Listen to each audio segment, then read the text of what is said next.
انہوں نے کہا اگر پوری زمین کے درختوں کے پتوں کو کاغذ بنا دیا جائے، درختوں کی کلموں کو، اس کی ٹہنیوں کو قلم بنا دیا جائے، سارے سمندروں کو روشنائی بنا دی جائے، انسان جنات فرشتے سب مل کر غوث کی شان لکھتے رہے تو لکھنے والے تھک جائیں گے، پتے ختم ہو جائیں گے، روشنائی ختم ہو جائے گی، سمندروں کا پانی ختم ہو جائے گا، میرے غوث کی شان کبھی ختم نہیں ہو سکتی۔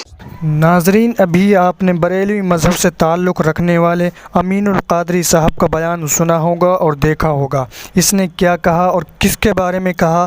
اس نے یہ الفاظ شیخ عبد القادر جیلانی کے لیے کہے ہیں۔ اس نے کہا ہے کہ دنیا کے درختوں کے ٹہنیوں کو قلم بنا دیا جائے اور تمام درختوں کے پتوں کو کاغذ بنا دیا جائے اور سمندروں کے پانی کو سیاہی بنا دیا جائے اور تمام انسان اور جنات و فرشتے اس کے مرتبہ کو لکھیں، اس کی شان کو لکھیں تو اس کو بیان نہیں کر سکتے۔ تو دوستو، یہ اس نے بالکل غلط کہا ہے۔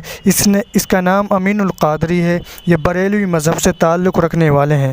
ہاں، یہ بات الگ ہے کہ وہ اللہ کے ولی تھے، نیک صالح تھے۔ دوستو، میں آپ کو بتا دوں کہ انبیاء کے بعد اگر کسی کا درجہ ہے تو وہ حضرت ابوبکر صدیق رضی اللہ عنہ ہیں، اس کے بعد حضرت عمر رضی اللہ عنہ ہیں، اس کے بعد حضرت عثمان رضی اللہ عنہ ہیں، پھر اس کے بعد علی رضی اللہ عنہ ہیں۔ امت میں سب سے بڑا درجہ اور رتبہ ان چاروں کا ہے، اس کے بعد باقی صحابہ کا ہے۔ بلکہ شیخ عبد القادر جیلانی بعض تابعین سے نہیں بڑھ سکتے، اور انہوں نے شیخ عبد القادر جیلانی کے لیے ایسے الفاظ بول دیے، جبکہ کسی بھی صحابہ کے لیے ایسے الفاظ آپ نے کسی بھی اہل سنت والجماعت کے محدث و مفسر سے نہیں سنے ہوں گے اور نہ ہی سن سکتے ہیں انشاءاللہ۔ ہاں، یہ سب مانتے ہیں کہ شیخ عبد القادر جیلانی کا درجہ عام انسانوں سے بڑا ہے، بلند ہے، وہ اللہ کے ولی تھے، نیک صالح تھے، اور یہی دیوبندیوں کا کہنا ہے۔ لیکن اس بریلوی عالم نے اس کے درجے کو تمام صحابہ سے زیادہ بڑھا دیا، جبکہ ایسے الفاظ قرآن مجید میں اللہ تعالیٰ نے اپنے لیے کہلوائے ہیں۔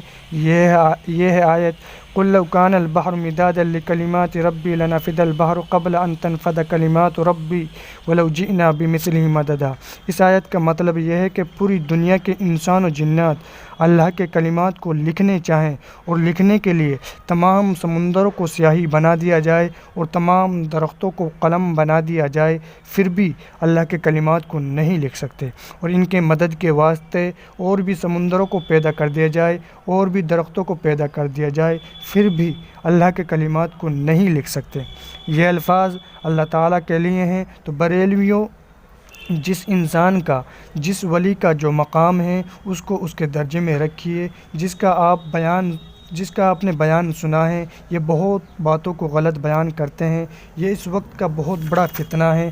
یہ شخص دیوبندیوں کے بالکل خلاف ہے اور بہت سی جگہ دیوبندیوں سے لوگوں کو ہٹانے کی کوشش کرتے ہیں اور بہکی باتیں کرتے ہیں، لوگوں کو گمراہ کرتے ہیں، اور جو اس کے بیان کو سن رہے ہوتے ہیں وہ سمجھتے ہیں کہ تعریف کر رہے ہیں، پھر ان کو کچھ پتہ نہیں لگتا کہ اس نے کیا بکواس کی ہے۔ بریلویوں، تم کچھ بھی بکواس کر دیتے ہو، بس منہ اٹھا کر چل دیتے ہو، بیان کرنے سے پہلے کچھ سوچ لیا کرو کہ کیا کہنا ہے۔ یہی بریلوی آج کل بہت زیادہ لوگوں کو گمراہ کر رہا ہے۔ دوستو، جو دیوبندیوں کے خلاف بولے گا یا کوئی بریلوی غلط بیان دے گا یا دیوبندیوں کے علماء کے خلاف بولے گا تو ہم دیوبندیوں کی طرف سے دفاع کریں گے، اور جو غلط بیان دے گا اس کے غلط بیانی کا پردہ فاش کریں گے جہاں تک ہم سے ہو سکے گا۔ تو دوستوں، امید ہے کہ آپ کو یہ بات سمجھ میں آئی ہوگی۔ آخر میں آپ سے ایک اپیل کروں گا، جو ساتھی نئے ہیں اور آپ چاہتے ہیں آپ کو بالکل صحیح اور سچی خبریں سننے کو ملے کم اور مختصر ٹائم میں، تو پلیز آپ ہمارے چینل کو سبسکرائب کر لیجئے۔